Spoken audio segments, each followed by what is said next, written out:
আল্লামা সাঈদী রাহমাতুল্লাহ আলাইহি সেদিন বলেছিলেন, শেখ হাসিনা লাফালাফি বেশি করবেন না, বাংলার তাওহীদি জনতা আস্তে করে একটু নাড়া দেবে, মামু বাড়ি দিল্লি গিয়ে পড়বেন, ঠিক কিনা জোরে বলে।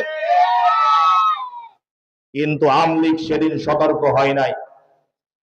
আল্লামা দেলোয়ার হোসেন সাঈদী রাহমাতুল্লাহ আলাইহির কথা সেদিন তারা শুনে নাই, যার কারণে বাস্তব পরিণতি সেটাই হয়েছে, দিল্লি যাওয়া লাগছে, বাংলার জমিনে জায়গা হয় না, ঠিক কিনা জোরে বলে। এরপরে আবারও তিনি আওয়ামী লীগ সরকারকে হুঁশিয়ার করেছিলেন,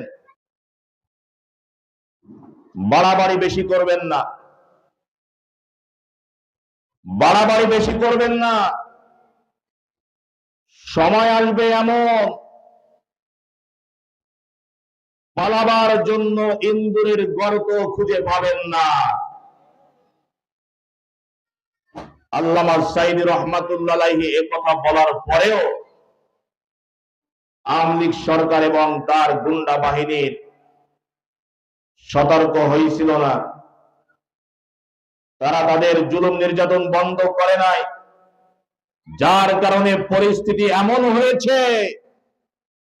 বাংলার জমিনে পালাবার জন্য ইন্দুরের গর্ত পায় নাই, ঠিক কিনা জোরে বলে।